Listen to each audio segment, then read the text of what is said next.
Hello everyone, welcome to my channel.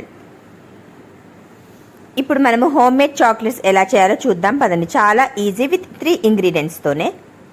మనం first double boiling మెథడ్లో కొద్దిగా బటర్ వేసుకొని white chocolate and dark chocolate తీసుకోనండి. డార్క్ చాక్లెట్ 2 పోర్షన్ తీసుకుంటే వైట్ చాక్లెట్ అనేది 1 పోర్షన్ తీసుకుంటే మీకు పర్ఫెక్ట్గా వస్తుంది. ఈ కాంపౌండ్ తీసుకున్నాక డబుల్ బాయిలింగ్ అని మొత్తం మెల్ట్ అయ్యాక మనం చాక్లెట్ మోల్డ్లో వేసుకోవాలి. ఈ చాక్లెట్ మోల్డ్స్ మనకి డిమార్ట్లో దొరికిపోతుంది. సో నేను మోల్డ్లో వేసాక నాకు ఇంత మిగిలింది. ఇంకా దాంట్లో ఏం చేయాలని ఆలోచిస్తే డ్రై ఫ్రూట్స్ అన్నీ వేసేసానండి. అన్నీ వేసేసి మంచిగా మిక్స్ చేసేసి బటర్ పేపర్ పైన స్ప్రెడ్ చేసేసాను.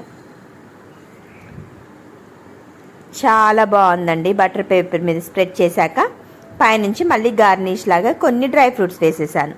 జస్ట్ ఒక 2 to 3 అవర్స్ నేను డీప్ ఫ్రీజర్లో పెట్టేశాను.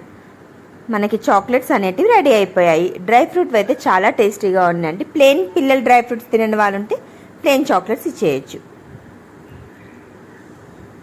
ఈజీగా ఉందండి. జస్ట్ విదిన్ 10 మినిట్స్లో మనకు అయిపోతుంది. హ్యాపీగా పిల్లలు స్కూల్కి వెళ్ళి వచ్చేసరికి ఇంట్లోనే ఇలా డార్క్ చాక్లెట్తో చేసి పెడితే చాలా టేస్టీగా ఉంటుంది. సో 3-4 అవర్స్ తర్వాత నేను ఫ్రిడ్జ్లోకి రిమూవ్ చేశాను. చూడండి ఎంత బాగా వస్తుందో. జస్ట్ అలా తీసేస్తే మనకు చాక్లెట్స్ అనేది రెడీగా ఉన్నాయి.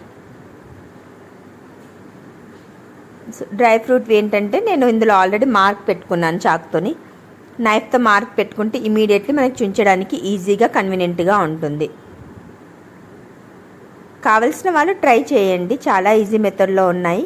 కావలసిన వాళ్ళు ట్రై చేయండి. ఎలా ఉన్నాయో కామెంట్ చేయండి అండ్ సబ్స్క్రైబ్ చేయండి. మంచి మంచి వీడియోస్తో మీ ముందుకు వస్తాను. Thank you.